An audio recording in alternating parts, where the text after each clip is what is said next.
Hello everyone, Sawadika, Namaskar. Welcome you all to the Roto-Moulding Leadership Program by Technobase. This program is simply a MBA class on leadership and management by having conversation with the leaders of roto-moulding industry. Today, our guest is Mr.Ashish Baheti. He's a well-experienced and well-respected roto-moulding professional entrepreneur with 30+ years experience. Before we get into today's episode of Roto-Moulding Leadership Program, let me introduce you to all of you about Technobase and its services for the roto-moulding industry.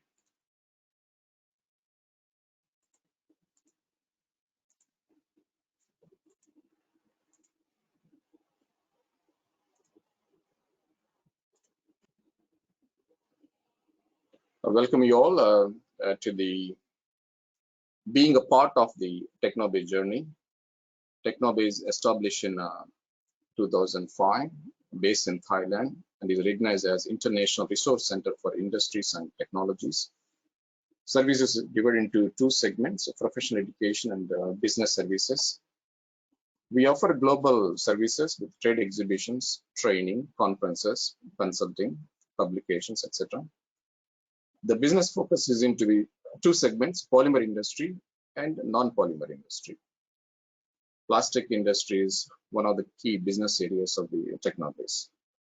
Now let me introduce to you all about the Technobase services for roto-moulding businesses as well as the professionals involved in the roto-moulding. First is the Roto-Moulding Trade Expo. This is a trade exhibition for the roto-moulding industry. As you know, the exhibition all the stakeholders, supply chain of the exhibition industry, and we are organizing in two locations next year. The first one is Southeast Asia, that is scheduled in the March 29 to 31st in Bangkok. The second one is the Middle East Roto-Moulding Trade Expo, that is scheduled in the 21st to 22nd November in Sharjah at the Sharjah Expo Center. This is an in-person event, both the shows. And we offer various booth options, whether you're a big company or a small company, we have an opportunity to participate. We have shell scheme booths, budget booths, tabletop booths, also custom booths. Not only the exhibiting, but also there are a lot of benefits for the exhibitors in promoting their businesses and in various formats. So this is a great opportunity for all the roto-moulding community to be part of this Roto-Moulding Trade Expo, both in Bangkok as well as in Sharjah. Other event which we organize is a Roto-Moulding Masterclass. So this is a 2-day online masterclass focused on the roto-moulding technology and practice.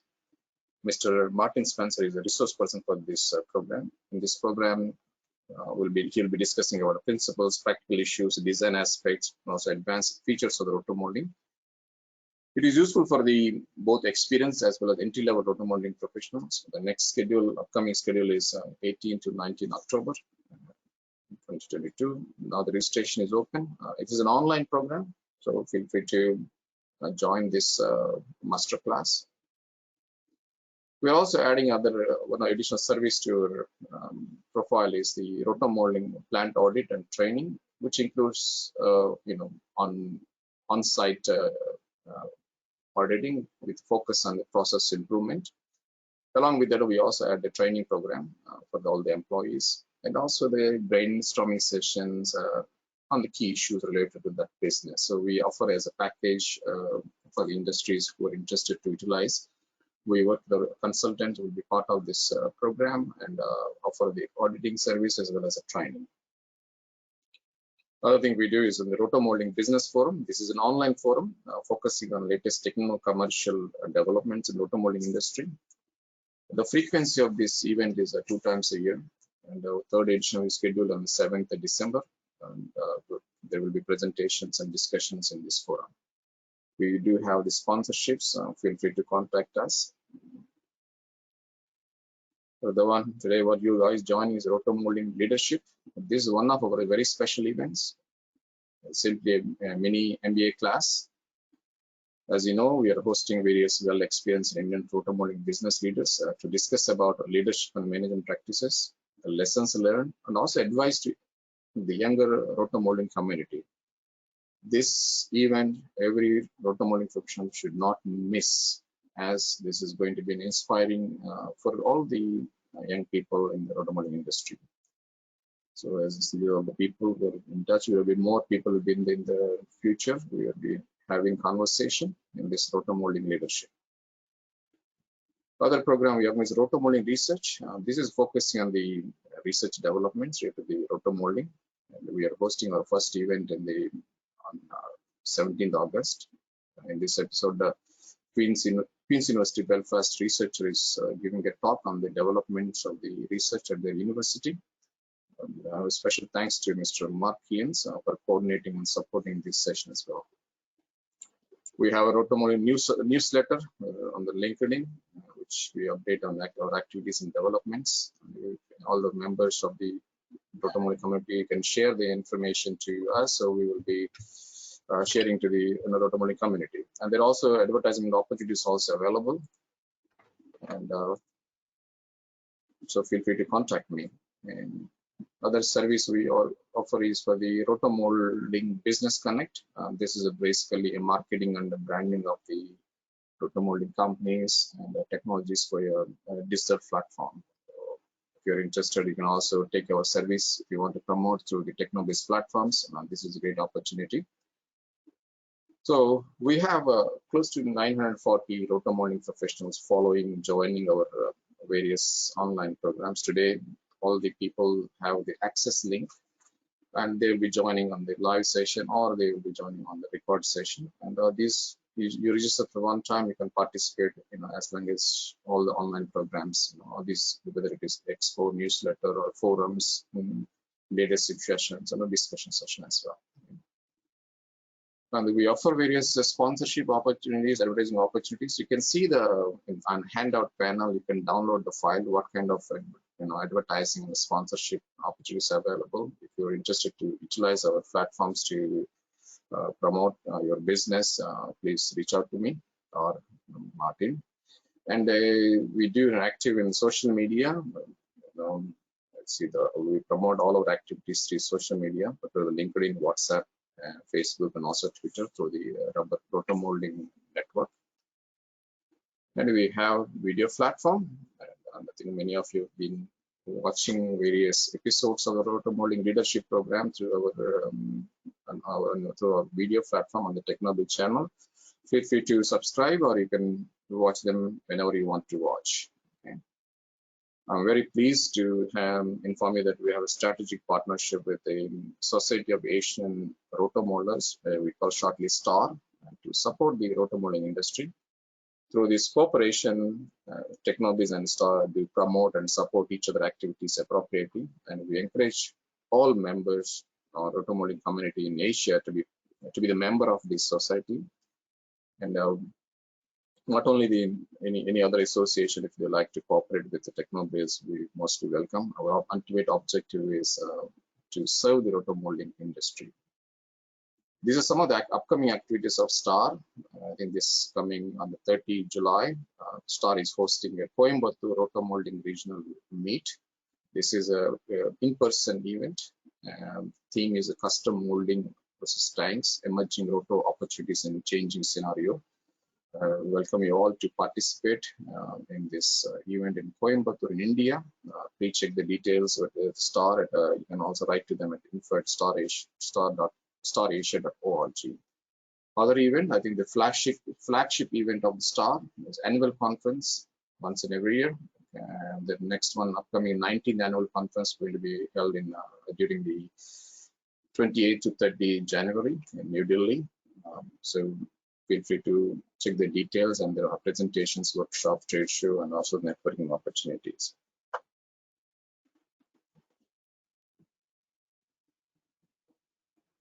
This is me. My name is Peram Prasadara. If you need more information, you can contact me. I invite you all to be part of the Technobase journey. That's about Technobase. Before I invite Martin to take over, I do request all of you, whatever the learnings from this today's session, please pass on to your colleagues and your own industry friends who may be not able to participate.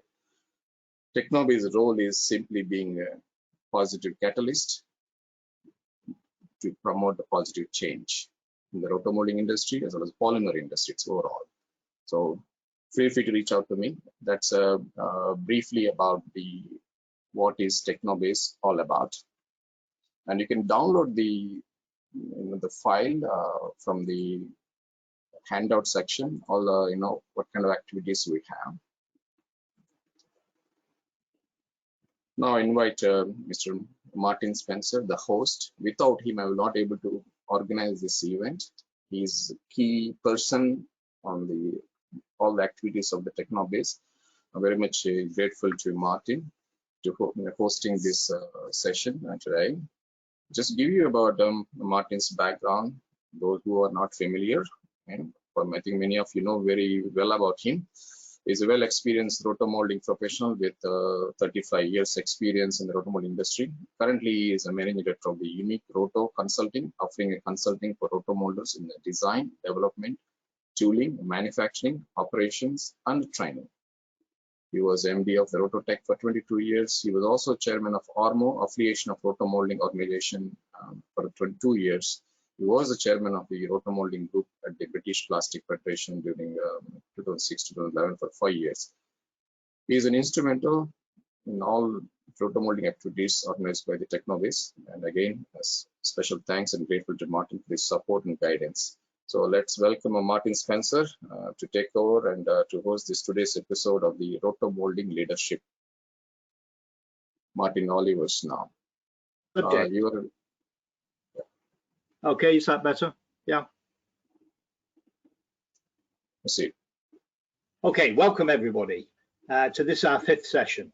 In these discussions, we look at how our subjects have entered the industry, their problems, their successes, their thoughts for the future, and we hope that this will give an overall picture of the roto-moulding industry for our participants, particularly those that are new to the sector, but also give insight and ideas for those that are already involved.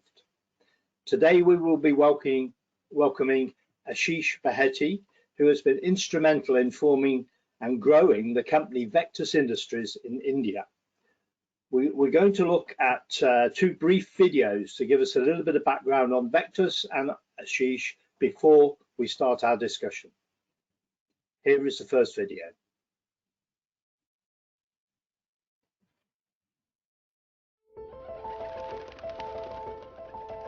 Every morning, a splash of water opens our eyes to new possibilities. This effervescence of purity is what ushers in a new life. From the farthest corner to arid places, we have enabled this tranquil infusion every day. We are Vectus, one of India's fastest growing water tanks and pipes brand. Water storage today has become an essential domestic, industrial and commercial utility. Increasing urbanization and real estate investments have increased the withdrawal and consumption of water, creating a substantial need for durable and economical water storage methods. To meet consumer needs, we offer a variety of products at various price points with high quality, design and a combination of innovative features. We are a B2C focused water storage and piping solutions provider company in India, catering to residential, commercial and industrial, infrastructure and agricultural sectors. Our products range from overhead and underground water storage tanks to pipes and fittings which have varied applications.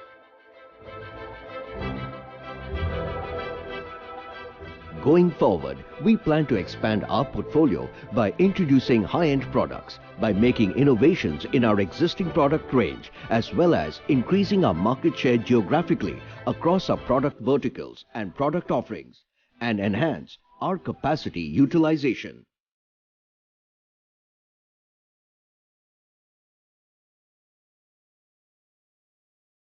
Pipes and fitting industry has had a healthy growth and continues to have a positive outlook, particularly due to the replacement demand from metal to polymer pipes and government initiatives. As per CRISIL, we are among the top 2 players in the plastic water tanks vertical in terms of revenue, with a pan-India presence and strong brand recall. A diversified portfolio in pipes compared to our peers, we have grown at a much faster pace than the industry in the pipes and fittings segment. We are the first to introduce blow-molded water tanks and the largest manufacturer of these tanks in India. We are not just outside, but also inside your house in many forms with our household plastics and other products. A strong focus on the quality and durability of our products. We have implemented a quality check and testing system. Right from procurement to raw materials to manufacturing of our products. We also track wastage, error repetition and customer grievances so that we can take necessary corrective actions to ensure product quality. Our diverse range allows end users, dealers and distributors to source their water and its allied requirements from a single source, thereby enhancing their efficiencies in procurement. We are considered a quality-focused and value-for-money brand in the plastic water tanks and pipes and fittings segment. All of our manufacturing facilities are ISO 9001-2015 and some of our products are BIS certified. All this has been made possible with our strategically located manufacturing units, a robust distribution network, keen vision of our leaders and the hard work and perseverance of our strong team. We are a digitally driven company. We have also launched a mobile application on the Android platform to provide information about our entire range of products to end users. Our key strengths are our people. Not just our employees, but also our dealers and distributors, retailers, contractors and end users. We have created and grown our product range organically over the years. We believe that our wide range of products has enabled us to effectively cater to end users. Vectus, one of India's fastest growing water tanks and pipes brand. Okay, so now we'll see a short video about Ashish. This video is in Hindi but has subtitles. सपने सच हो सकते हैं, सिर्फ उन्हें पाने की चाह होनी चाहिए, और ऐसा ही कुछ कर दिखाया है श्री आशीष बहेती ने। आपने अपने 3 दशकों के अनुभव के साथ प्लास्टिक इंडस्ट्री में एक अलग पहचान बनाई है। आपने एशिया रोटो मोल्डिंग एसोसिएशन के प्रेसिडेंट रहते हुए इंडस्ट्री को नए आयाम दिए हैं। एक मिडिल क्लास फैमिली में बड़े हुए श्री आशीष बहेती के सपनों को उड़ान तब मिली जब आपको देश के top engineering institute IIT Kanpur में दाखिला मिला, जहां आपने टेक्नोलॉजी से समाज के पानी संग्रहण और आपूर्ति की जरूरत को आसान करने की नींव रखी। और आज वो भारत के सफलतम ग्रुप्स में से एक वेक्टस का नेतृत्व कर रही हैं।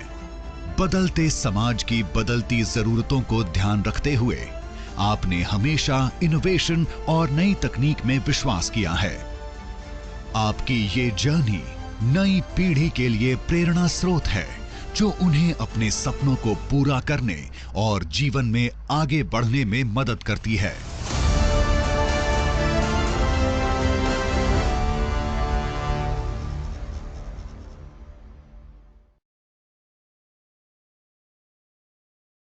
So I would now like to welcome Ashish to join us.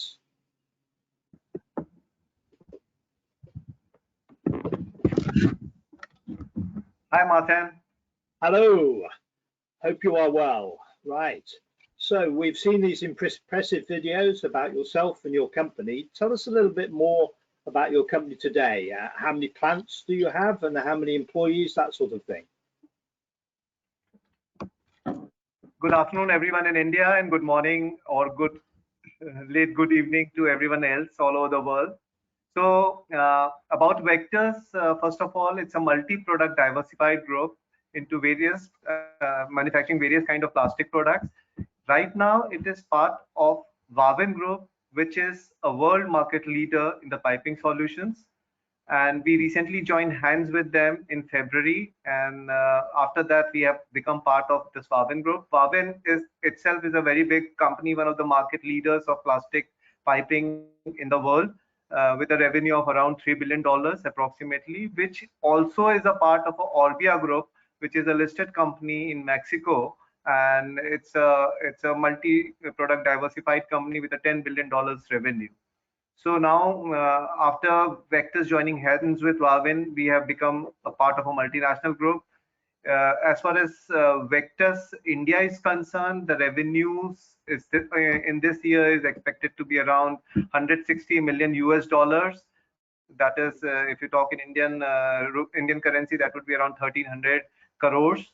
We have 19 factories spread all over the Indian subcontinent, right from North India to South India, and very diversified and geographically present company. And overall production capacity is 100,000 metric tons per annum. And we are involved in manufacturing of all kind of, we are involved in making all kind of products using technologies like blow molding, rotational molding, injection molding, extrusion, and using almost all kinds of raw materials like PVC, CPVC, LLDP, HDP, polypropylene, and engineering plastics. Okay, so obviously quite a powerful group in India now. So how did you start in Roto-Moulding? Did you choose Roto-Moulding as a process to use, or did the process choose you out of necessity? Well, actually, I don't have any family background of business. So I did my engineering, mechanical engineering way back in 1989. And after that, I always wanted to start something of my own. To the job, the university campus placement, I got a job in a company called Union Carbide. And I went there, joined the company, but precisely worked for 100 days there and left the job. At that time, I was in contact with some of my father's friends who were advising me what to start in my, if I wanted to start some business of my own. So I remember that there were like three possibilities at that time. One was manufacturing of socks that you wear. Second was manufacturing of plastic bags. And third was manufacturing of water tanks. I'm very happy that I chose the third one, because I think that laid the foundation stone of the growth path that happened after that. So at that time, when I chose to start start a very small manufacturing setup of rotational molding, we started with just a initial investment of 1,000 US dollars. So very small base, very small rock and roll machine with no background in parts of any kind of business. And with that small investment and taking some loan from some banks, and we somehow started that very small manufacturing unit. And at that time, actually, what was happening, the transformation of steel tanks to plastic tank was happening. So that was the time when, before that, more or less people were using steel tanks or concrete tanks. But at that time, that adaptation was happening, and probably I entered the business in the right time. So right time, right place, where the demand was there. So there was ample opportunity to be captured at that time. So this is how probably I chose roto-molding, because I think I realized the need of Indian customer at that time, that yes, water is going to be more and more scarce. And because of that, everybody would need a water tank at the top of their house. And that would be, pushing the demand of water tanks in the country. So okay. I would say that rotational molding. Okay, so what difficulties, or what particular difficulties did you find in starting your manufacturing business and starting in business? So actually, as I said before, it was a very small company to start with. We had no financial background.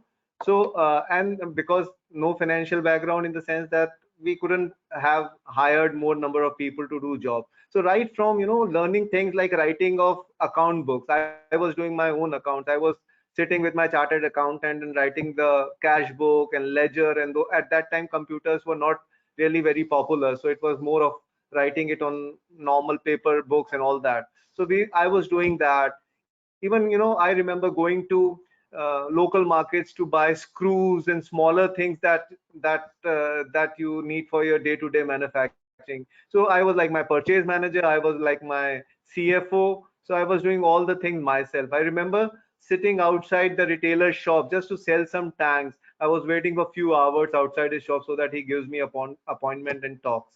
And even one of the stories that I remember, that it was an old rock and roll type of a machine with diesel burners. So sometimes there were some leakages and diesel used to go inside the pit of the roto-molding. So I used to even go inside the pit and do all those kind of repair that was necessary, with my body smelling of diesel at the end of the day. So I remember those days.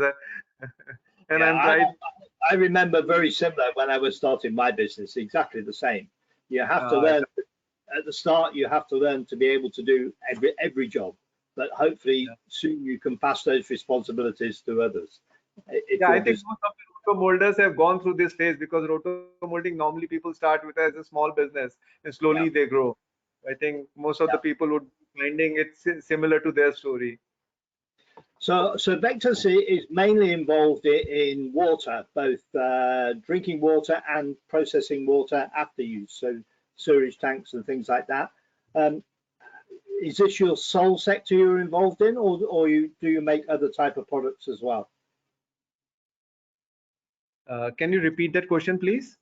Yeah, sorry. What I was saying is you seem to be mainly involved in water, both drinking water and grey and black water disposal afterwards. Are there any other sectors that you're involved in as well, or only in those sectors? See, mainly it is water business, in the sense that we are making water storage underground and overhead, and then all kind of piping system for hot and cold water application, sewage system, manholes. Other than that, we have a small component, around 7-8% of our business is also coming from household plastics. Household plastics, these are the products which are like, products like buckets. Product like some different type of tubs, carriers, those kind of products we are also making. Okay, but you don't look at other type of moldings at the moment then, or you never have. You've always concentrated on those sectors, yeah? Uh, in roto molding, of course, we are also making other products like road barriers. We are making garbage bins. So it's not just 100% focused to water, but at the same time, majority of our business is, somehow involving water. Okay, so you obviously operate several different processes, plastic processes in your factories. How do you see roto-moulding fits into that, and what are the strengths and weaknesses of the different processes you use? See, first of all, I would like to say that I am a businessman and I should not be biased for a process, in the sense that I have started my career with roto molding, but that doesn't mean that I should always be only looking for roto molding. So my idea is to provide solution to the customer, and whatever manner I can provide the best solution, I should be providing it. So I remember that there was a time when I used to attend exhibitions, and I would just used to focus on the stalls which were like, focusing on rotational molding. And as you know, if there is a big exhibition, roto molding stalls would not constitute more than 3 to 4% of the overall number of stalls, because roto molding as it is a very small part of the plastic processing industry. So at that time, I used to always feel that this is what my business is, and I should only be looking for things which are of concern to me. But now, over the period of some last few years, I realized that no, if water tank can be made by any other process, let's say right now we are making in blow molding also, then why not? For some reason tomorrow, if I decide and if something can be done in injection molding, why not? And even to take it further, if it can be made out of any other material, not plastics, why not? If a stainless steel tank can provide better solution to the consumer, I should make water tanks in stainless steel as well. So the idea is not to get biased or not to get little attached to the process. So roto molding, there is no doubt everybody knows about it. That is a very, very versatile process, and it fits into our our overall business in a very big manner. And I'm actually very grateful to Roto-Moulding, because by Roto-Moulding only I have been able to, diversify to other processes. And in Roto-Moulding right now we are making manholes, inspection chambers, road furniture, garbage bins, planters. Recently we have started. So it is there, but at the same time I would say that what I have learned is not to get attached with Roto-Moulding process. Okay, so what do you see as the strengths and weaknesses between a rotor-molded water tank and a blow-molded water tank? What are the similarities or difference? What are the strengths? So where is a rotor-molded tank better, and where is a blow-molded tank better? So actually, if you see what is the advantage with roto-molded tanks is that if the requirement is less, this can be done with a very low investment, because roto-molding as a product, as a machinery and molds, it requires less investment. And other possible product, let's say blow molding, though it's easy to make tanks, it's like uh, faster to make tanks by blow molding process, but at the same time it requires a lot of investment. So when the market was small in India, it was like only rotational molding which can really be a feasible solution for providing water tank solution to the country. But as the market grew, and India is the largest market of water tanks in the world, it's much bigger than any other market in the world. So there was a possibility to make blow molded water tanks in the country, and because the cycle times are much less, it's like in around 2 to 3 minutes you can make a 500-liter water tank, and a 1,000-liter water tank, little more than that. So it is very much possible if you can make the tank by blow molding process. It would be, and because the market size is much bigger, the capacities required are much bigger. So it was very much possible, but nobody was doing it way back. So when we started in 2009, we had this idea of starting making of water tanks by blow molding process.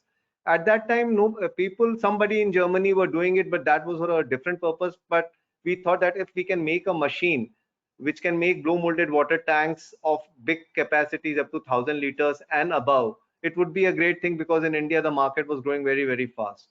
The advantages that blow molding has over roto molding is, first of all, the material used is HDP, which is a stronger material as compared to LLDP. The production is much faster. You can achieve the same properties of water tanks in blow molding by using less quantity of material. And there are various design possibilities also, because in the sense that the molds are made by proper good CNC machines, which normally in water tanks is not done because it's a sheet metal fabrication which is done. So you can have better design, more better looking designs possible in blow molding. So that's why we ventured into that. Initially there were some hiccups because there were some design issues, and we maybe faltered at some places there. So there were some complaints which came up, but slowly we resolved, we understood the problem. And after that, we are making water tanks in blow molding as well as roto molding. And by the way, both the technologies are growing in the same manner. It's not that blow molded tanks have taken over roto molded tanks or something else. It's like both the tanks are growing simultaneously. Both the technologies are growing. Okay, so over the years, which decision or which piece of equipment you purchased or which change in your business do you think fundamentally affected your future and the way your business has managed to expand? Do you remember sort of one particular piece of equipment or one particular decision that you took? I was just telling you about that. So in 2009, when we thought of this idea, so we had a conversation with the machine manufacturer of blow molding. He was making blow molding machines, but that was up to 300, 400 liters only. So we asked him, can you make a machine which can make tanks up to 1,000 liters? He said, technically it is possible to make it, but we have to try it, and let's give it a try. So we said that we are fine with it, let's go ahead with it. And then together with them giving our requirements, we started designing the machine in India, and we came up with the machine. And the molds also were designed. We hired very good designers to design the molds, and we made some small thermocol models and all that. We did all that just to see that whether the product would be appeasing to eyes or not. Finally, when the machine was tried, and I saw the first tank coming out of it. That was kind of the first blow molded 1,000-liter tank coming out of the machine in probably the world. In India, definitely, but that was like amazing. It was hard to believe that something so different can be done by adopting a new technology, and the solution which I saw, that really was very, very amazing, and that was one of the happiest moment of my life. I was really very happy to see a product coming out of the machine. So I would say that blow molding water tanks machine was one of the things which really made a difference to overall business, because after that we grew exponentially, in the sense that we knew that this is the product which would change the scenario, and then we started putting all those machines in various part of the country. So our capacity increased, our market share increased in a very short duration of time. So that really changed everything. Okay, what about competition in your market, particularly from other Indian manufacturers, but also globally? Do you see that as a threat, or are you comfortable with your position in the market? See, first of all, I would say that India is one of the fastest growing market in the world. This year also, recent data says that even IMF data just 2 days back has given a growth of 7.4%. Indian GDP would be growing at 7.4%, which is much higher than any other country. Even China would be growing not more than 3.5% this year.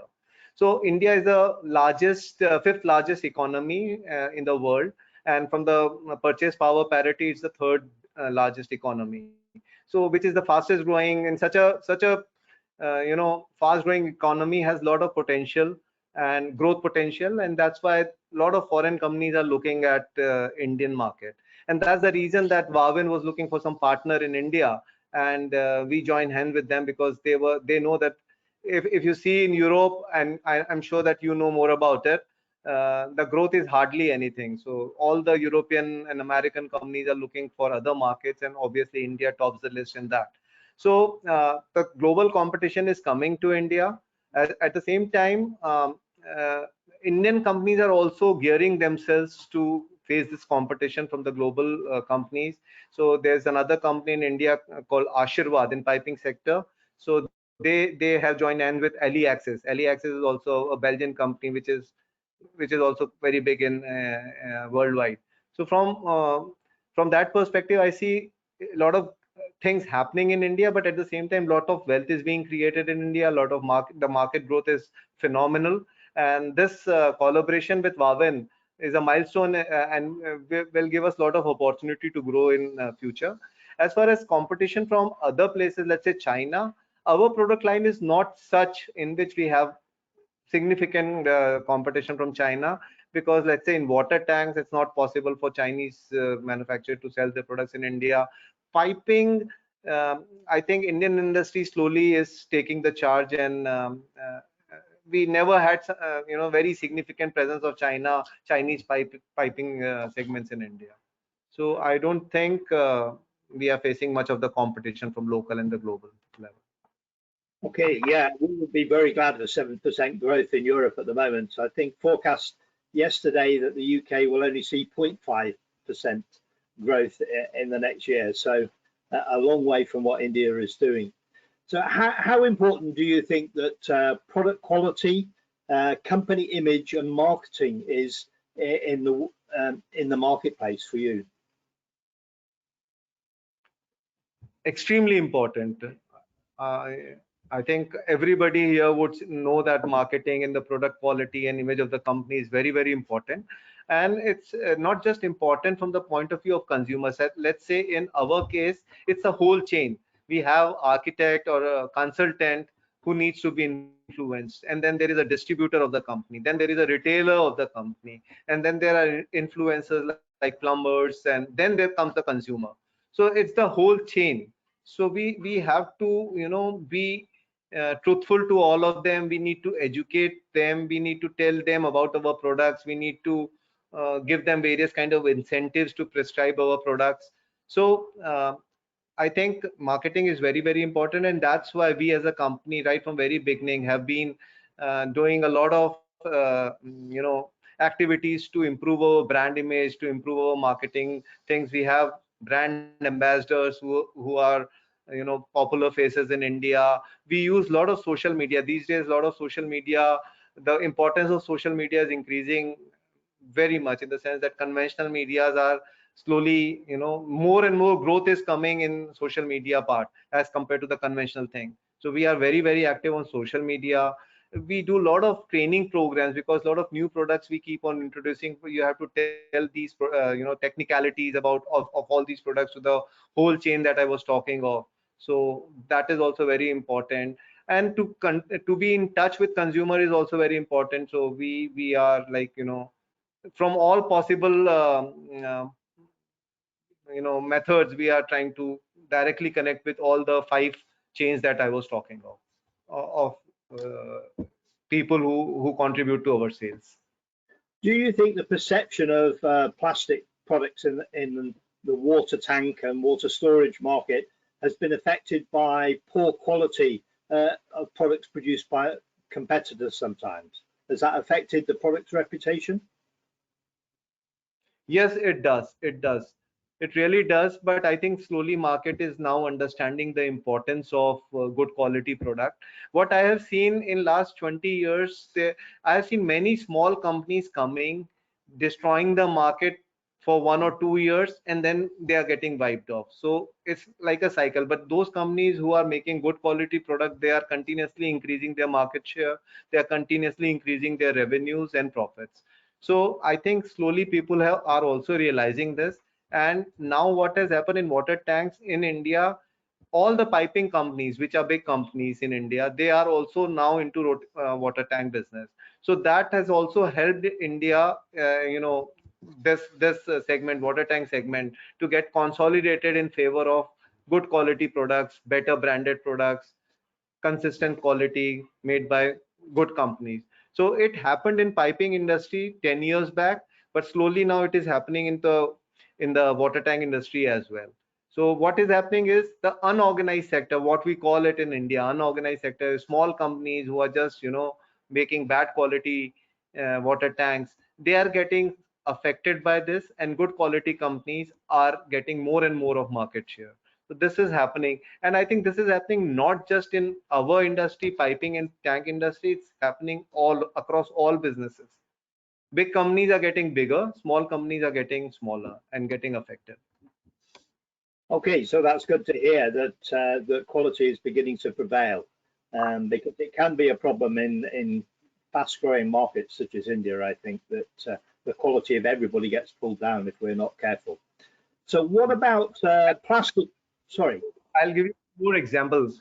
So what happened that when we started blow molding, we were the first company in India to start blow molding by water tanks.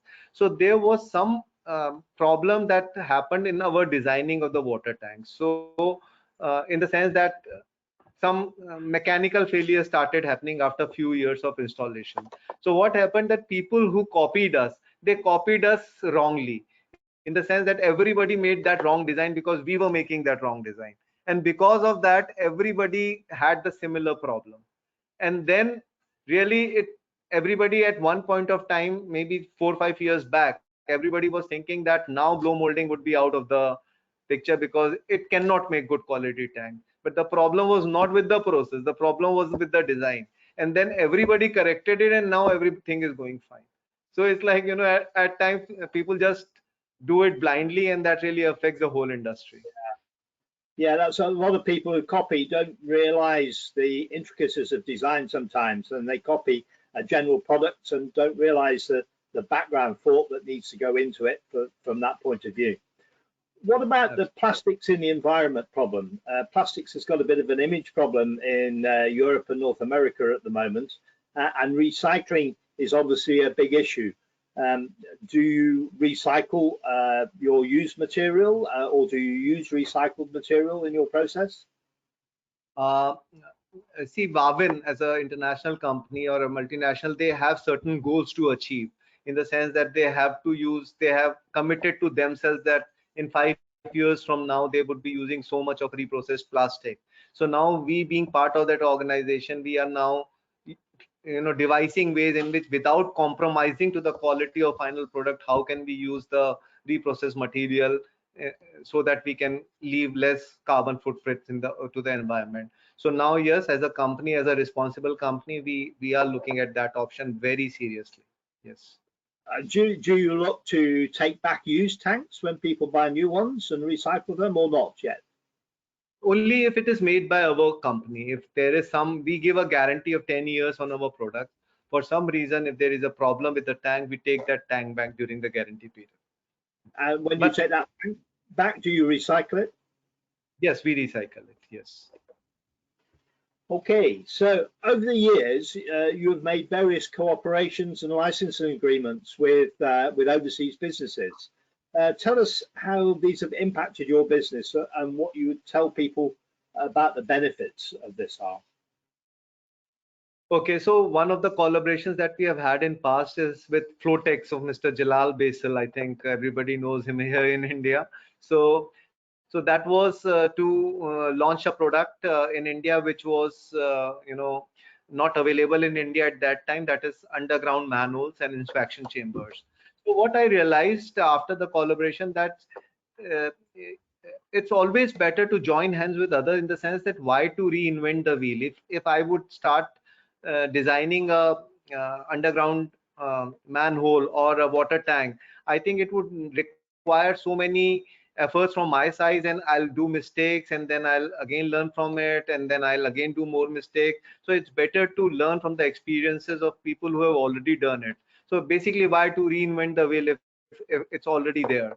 So I think that really helped, and we are the market leaders of inspection chambers and underground manholes in the country now. I think it's only because we adopted the same technology, we use the same machine, we use the same molds, we use the same raw material, and we just kind of replicated what they were doing in Turkey and India.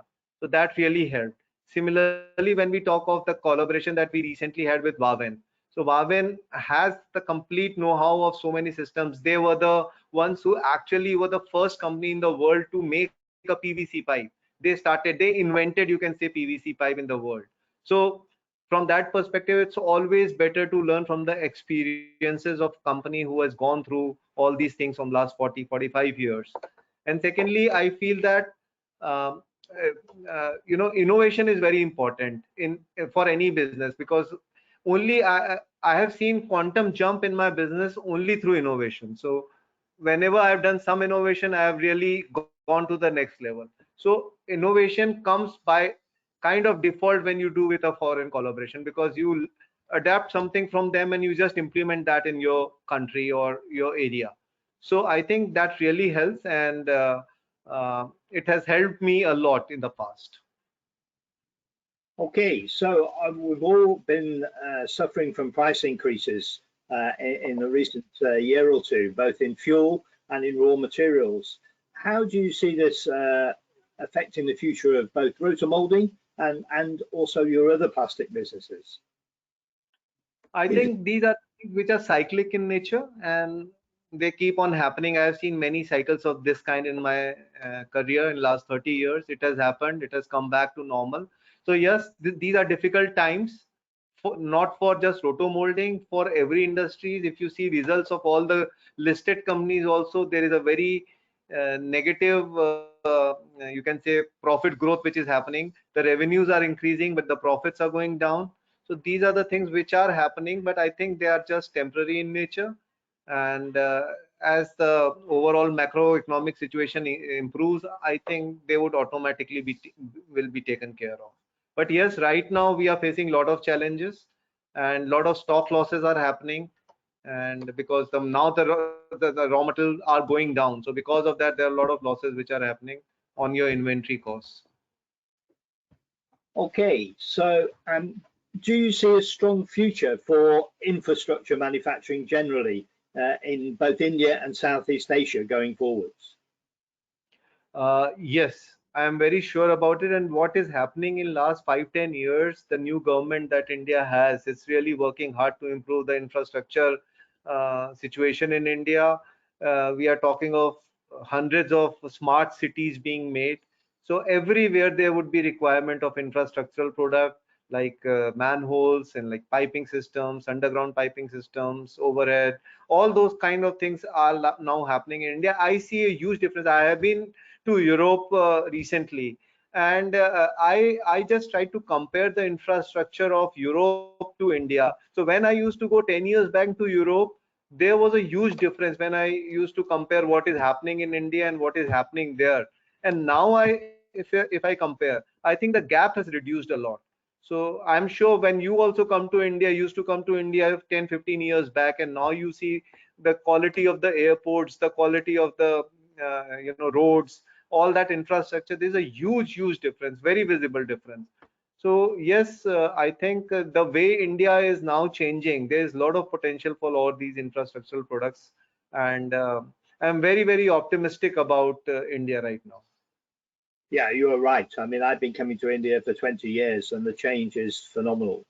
I think India has gone through a change in 10, 15 years that it took Europe 50 years to go through. So India is catching up very quickly.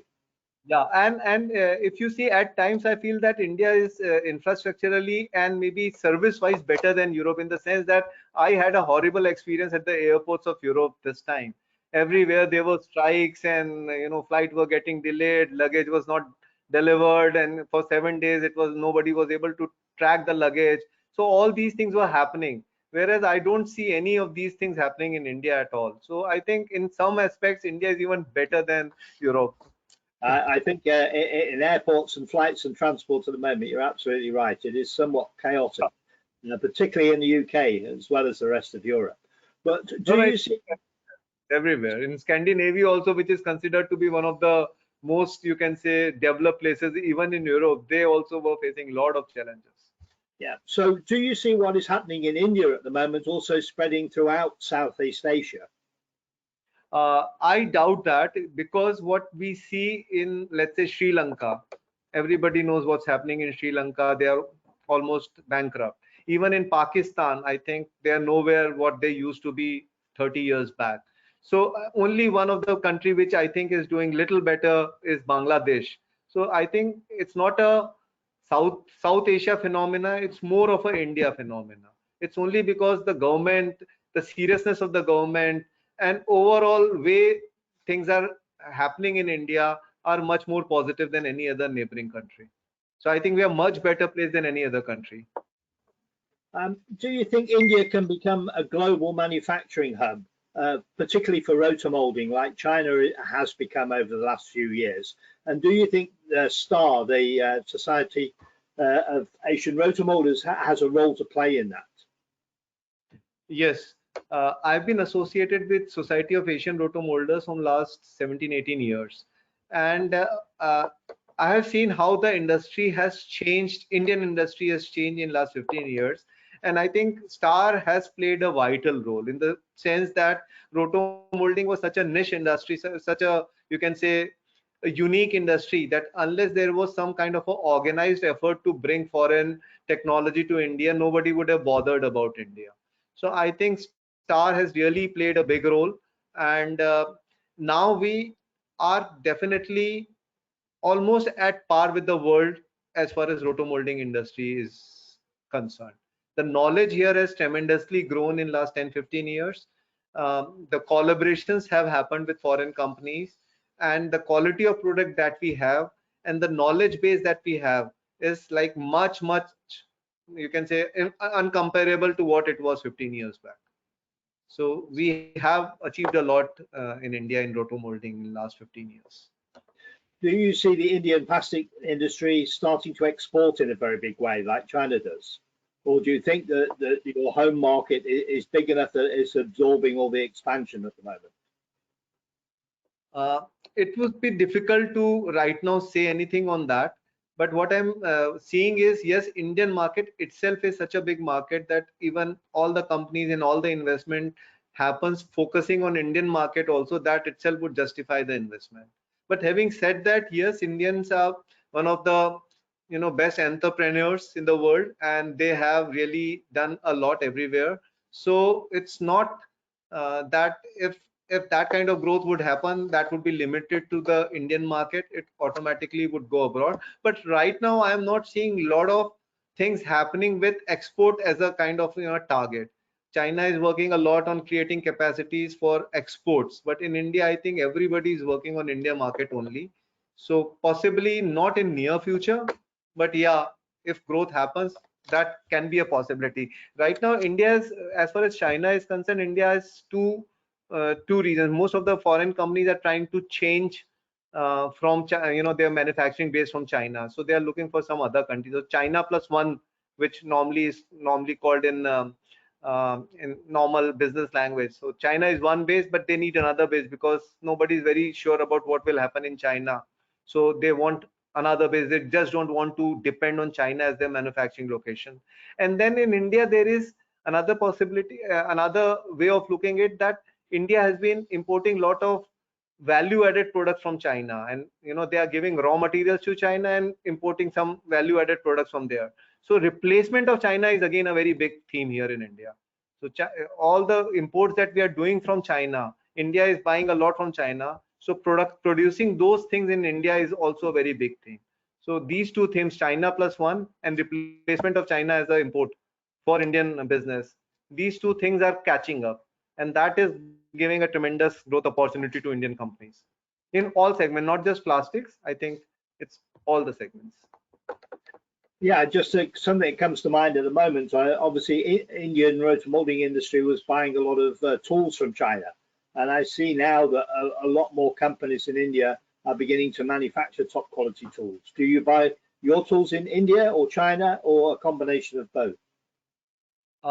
We used to buy more molds from China 5 years back, but now I think we are getting everything done from India itself. So that itself shows that yes, things are changing in India. So Yeah. there was a time. It's noticeable from what I have seen that 5 or 6 years ago, it would have been very difficult to get a good CNC tool in India, whereas now I think there are quite a few companies that can provide that for you. So I'll also give you one example. When Wavin was starting production in India, and they are very particular about the quality of the molds. So they were not very sure whether to get those mold made in India. They were looking for some European company to provide us the molds to manufacture the products in injection molding molds. I'm talking about injection molding molds, fittings, pipe and fitting. So when they saw the quality of molds that was possible to get from India, they were really astonished. The quality was at par with the European standards, and the prices were like 1/3. So all the molds that we are now using in Wavin, they are all made in India, and they are as per the specifications of worldwide Wavin product. What is the mold quality in Germany? Same mold quality is available in India. Yeah, that's good to see. So what would you say is your best achievement in industry, or in particularly in roto-moulding industry? So I think I have contributed a lot in the way water tanks are not just made in India, but worldwide, in the sense that there are many features. Let's say when we talk of roto-moulding, there were many features like India, we were the first one to start colored water tanks. Before that, it was like more only black colored water tank. We were the first one to start colored tanks, multi-layered tanks outside, because if you want to make colored tank, you need to have a multi-layer inside a black color layer, so that the UV stability is there. We were the first one to start foam tanks, in which there is an insulation layer in between, which helps the water to be little cooler as compared to a normal tank. We were the first one to start antibacterial water tanks, where inner layer is coated with an antibacterial compound. So all these things were the first one. We were the first one to start the manholes in India with the collaboration of uh, Flotex. And so there are many things that we have done, which I feel, and now these are the norms. Everybody is doing it in India. So it's like the way we started, and slowly it spread to every nook and corner of the country. So sometimes I feel proud about it, that yes, we have given direction to the water tank industry in the country. We were the first one, obviously, in the blow molding as well.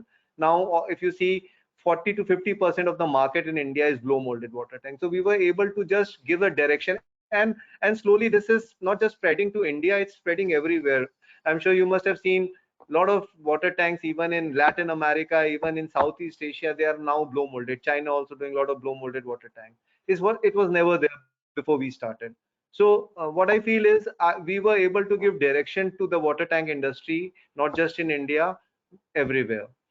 Secondly, other than that, I think we have kind of demonstrated that even if you start small, very small, with just an investment of $1,000 US, it's possible to grow. It's possible to achieve success, grow your business to more than 170 million US dollars. It's possible.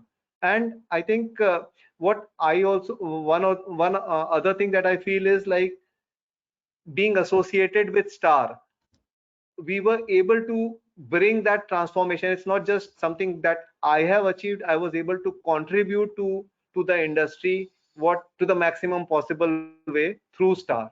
So I, because in some way or the other in last 15 years I was holding some position in Star and was contributing. I've been talking, I made a lot of friends in the Roto-Moulding fraternity. That has really, I think, my achievement, meeting so many people, understanding, learning. It also gives you a lot of confidence when you meet different kind of people. You are a different person after you start interacting with people, start meeting people, see their factories, they come to your factories, you exchange ideas. These things I think have really helped. Yeah, I think that works on a worldwide basis. I have traveled a lot and made a lot of friends, and everywhere you go, however basic a factory might be, you always learn something that you can take back and apply in your own business, I think. If you had to give one piece of advice to an entrepreneur that is entering the roto-molding industry at the moment or thinking of doing so, what would that advice be? uh, what I feel sometimes is an entrepreneur has to be both microscopic and macroscopic in nature, in the sense that you have to go into details of everything, but don't go so much into details that you don't see the macro picture. I'll tell you one example. When I started around 30 years back, I had just one factory, and I used to go to that factory daily. In the morning 9:30 I was there, and I used to return at 6:30 from that factory. So there was nothing else that I was looking at. I was just looking at that factory and doing things there. And my whole concept was, yeah, I have to go to my factory, I have to come back to my factory. That's what my work is all about. But now now I have 19 factories, and I have not visited that factory probably from last 3 years, but that factory is doing even better than what I was doing when I used to go there and used to sit daily in that factory. So what I have learned is sometimes it's like the system that you have to develop that are more important rather than you being present there. So you have to be macroscoping, in the sense you have to see overall growth, but at the same time you can't do that unless you really understand what's happening at the ground level. So both microscopic and macroscopic, and be open to the opportunities. Don't just restrict yourself to one industry that you have chosen, that yes, this is roto molding and I'll just look for things in roto molding. I think that would restrict you somewhere. Attend conferences. I think conferences and the trade shows are the best places where you learn so much about whatever you want to. I think this is, in India, this is time to create wealth. If you don't do it right now, possibly your grandchildren would say that, grandpa, that was the time when money was being made in India. What did you do at that time? Because India is being made in these decades. So I think that's the very huge opportunity in India. And think of something that can always be scaled up. It's not that you start with something, that the market is small, then you possibly will not be able to grow. So always choose a product which is a scalable product, and just keep on investing, just keep on working on it. Don't think too much about it. I think investment right now in India is the right thing to do. So Okay, so you have been in the industry, plastics industry, but also the roto-molding industry for many years. What are the best memories that you have created in that time? I think whatever growth has happened, that would really not be in my mind. But being part of so many annual meets, so many regional meets of Star in India and abroad, I think those are the memories that you always cherish. Meeting friends, meeting with them. If I just remember, that would come to my mind first, not anything else. And as I said before, seeing high quality blow molded tanks coming out of a thought that came to your mind, and then you see it practically happening in front of you, that is one of the memory that I'll really cherish. Okay, Yeah. well, thank you for your answers so far. I'm now going to ask Piram to join us. I think he has one or two questions he would like to discuss with you as well. Hi, Param. Hi there. Very inspiring, Ashish. I'm really glad that you are in this program. You are really a trendsetter, man. Trendsetter, the right word, I think. For the industry, plastic industry. You came out from IIT Kanpur, and a small guy to the way you evolved is very inspiring for the kind of you set a benchmark.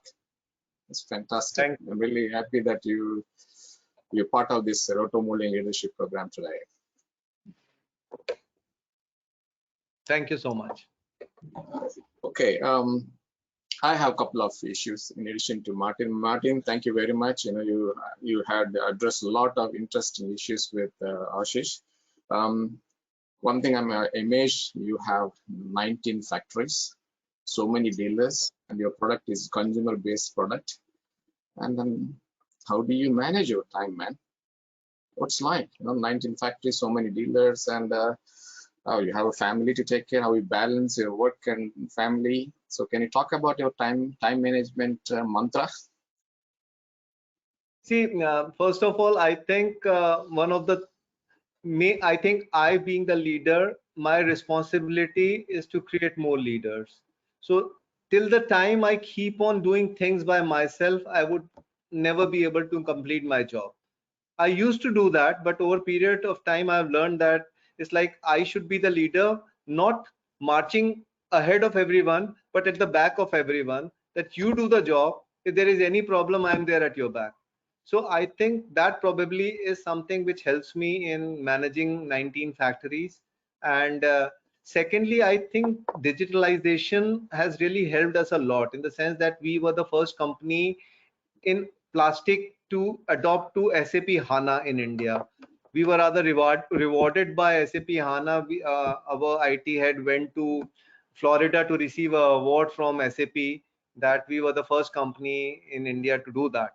So I think digitalization and systemization, you can say, making systems, making proper SOPs has really helped us in managing our company. That has really helped. Actually, that's what I also want to address in the digitalization. I think the business it's not just only the manufacturing part of it, the whole logistics, supply chain. If you, I think it plays an important role, digitalization in currently in sustaining the business. Yeah. One thing I always been keep on hear this talent management, retaining the right people. So you have 19 factories, so many, so how do you manage your talent in your company? Is it a big challenge? It's very, you're right. That's one of the biggest challenges that we are facing. And we hired ENY to help us in this. So we asked them to give us a proper structure, proper, grade system, category. And they took 7-8 months to just, do the research on our company and tell us that this is the right structure that you need to follow. But yes, I would agree, there are a lot of challenges. And even in last, 2 years, because of this COVID, things are becoming even worse. There are a lot of, attrition rate is very high. Even if you see, if in Indian IT industry, all these Infosys and TCS, these companies are facing 20% attrition rate, which is like phenomenal. It has never happened in past. So a lot of things are happening. People have started preferring work from home thing, and other companies are giving a lot of other incentives. So it's very difficult to keep the talent. We are also kind of, struggling with it. Uh, and I think sooner or later everyone would find solution, including us. Yeah. And how about the wage increases in the plastic industry? There are 20, 30, 40% wage increases happening, and we are forced to do it. When the inflation itself is like 7-8%, I think it's even justified to give a higher increase. So that, I think this is continuous problems, I guess. You're right. That's one of the biggest challenge I think that Indian industry is facing, including us. Yeah. And you have mentioned that innovation is playing a key role in your company in establishing, diversifying the products. Can you talk about your R&D, system or management? You work with so many materials, and how do you manage your R&D in your company? I think the ideas that we get normally is when you visit exhibitions and when you visit even small retail shops. When you go there, you see what is their requirement. You see what your competitors are doing. How can you do it in a better manner? When you visit exhibitions, I remember one way back in I think 2000 and 3 or 4, there was a Plast India exhibition, and there was somebody at that time developed the antibacterial master batch, and he has demonstrated a piece which was like, there was a piece which was treated with antibacterial master batch, and there was another piece which was not treated with the antimicrobial master batch, and there was two microscopes, and he was showing it live that this piece has been affected by microbes and the other piece has not been, and there are so many hours which has passed through after the treatment. So from there I got this idea of, just why not make an antibacterial water tank. So, and now everyone in the country is making, even if they are not using master, but they're claiming that it is antibacterial. So what I'm trying to say is, sometimes you get those ideas when you see it somewhere, and they are life-changing ideas. So I think, and innovation is not something I feel that you can develop as a company. Sometimes somebody has to take lead. It's not that an organization is innovative. There would be people finally, maybe more than one, maybe a group of people who are innovative, but it has to be driven by individuals. It can't be driven by a company as such, at least not at our level. Maybe at a bigger level it's possible, but not at our level.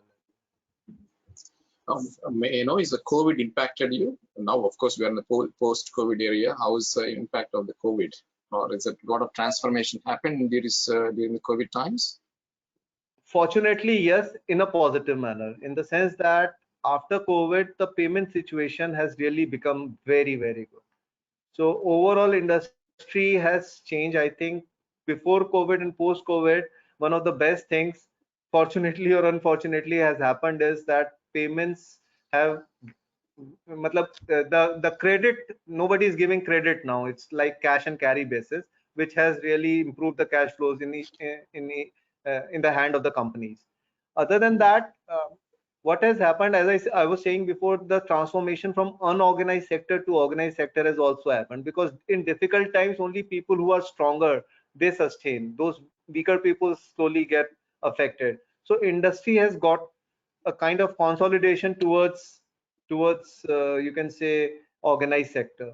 So now your competition is like a healthy competition. Before that, a lot of unhealthy competition was there. You were dealing and competing with those people who were using unethical means. They were using inferior quality plastic. They were evading taxes. They were doing a lot of those kind of things, and you had to compete with them. Now you're competing with equal level companies, so at least there is some sort of, you can say, learning from each other that is happening rather than dirty competition. So I think overall impact on bigger companies has been positive. Smaller companies, it has been negative. For us, it has really helped us. And so now you're associated with your part of the Wavin. And so are you going to expect more factories in the near future? What's on your plate now? Yes. Or what's the future plans? Very significant amount of money in increasing our capacities. We are putting up 2 greenfield plants, and huge investment is now coming in piping sector. In piping sector. And what about the roto-moulding side? Anything? We have sufficient size now. We recently expanded to 2 more regions, so it's more like now increasing the capacity utilization. The infrastructure is already there. Now we need to sell more in those areas. So now we, as I said, right from Jammu Kashmir, we have a factory in Jammu, we have a factory in Trichy. So topmost part of the country, bottommost part of the country, and here we have a factory in Dahej, which is Western India, and right towards the east side in Baheti, and in between there are another 10. So it's like we are present everywhere in water tanks. So do you visit once in a month each plant, or any, isn't it like that? No, not once in a year. So it's like, as I said, it's not. I have what I have learned is it's not necessary for you to visit. You just make your systems. You make people responsible for it. You give them liberty to take decisions, and you Yes. monitor and review them. That's the way you should do it, instead of you being present everywhere. Sometimes your presence is a hindrance rather than rather than growth, because you start looking at things in a manner that possibly is not necessary.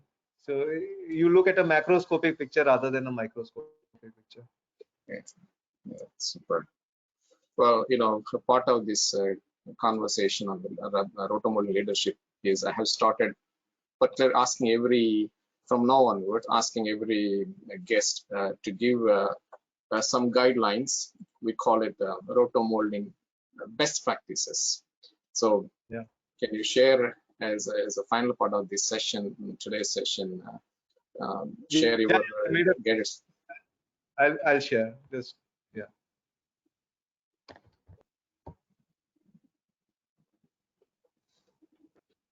So I think the key takeaways for the people who are listening to this webinar, first of all, choose your product very carefully, in the sense that, as I was saying, that you should choose a product which has a possibility of scalability, which has, you can scale up that product. So water tank, let's say when I started, had a possibility to be at each and every household of the country. So that was something that really made the difference, and you become a household brand. So I think selection of product is very, very important. Personally, I would always say that choose a product which is B2C, because in that case the valuation always increases. When it is a B2B product, at times you are limited to your limited number of customers, but when it's a B2C business, you can expand to the whole population. Second, I have always found that innovation is the key growth accelerator. Whenever I have had a quantum jump in the business, it has always been because of innovation. So if you follow someone, you will maybe do something good. But when you start thinking, you become, start innovating things, you become the market leader in that thing. And people start looking at you, that what you will do next.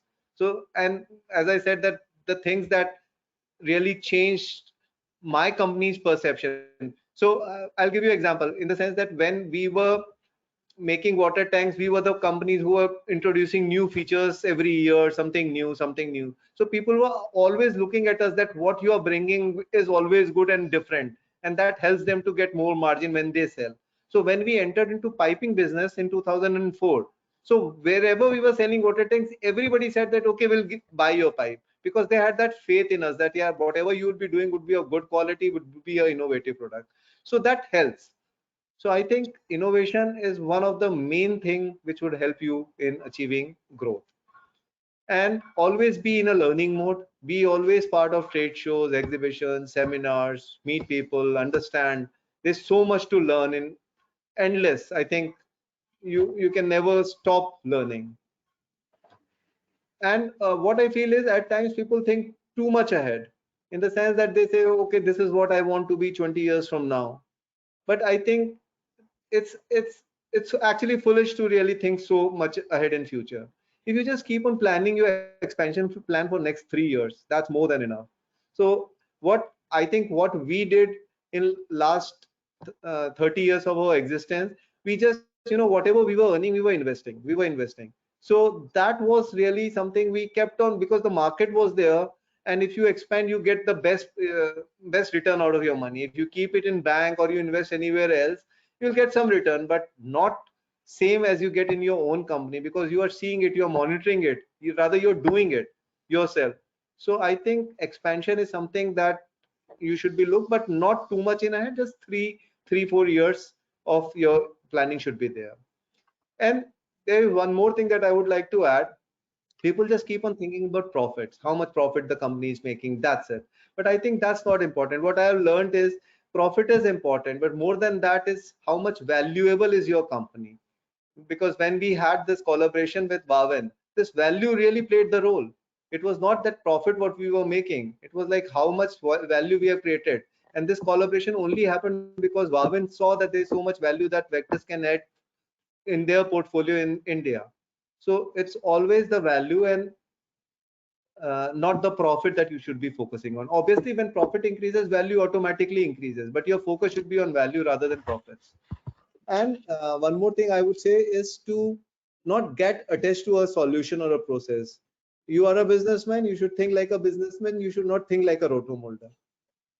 So it's not that if roto-molding is one that you is what you are doing, be open for other processes as well. There can be more than one solution to a problem. So don't get attached to it. Look like just provide solutions rather than stick to a process or get biased with one process.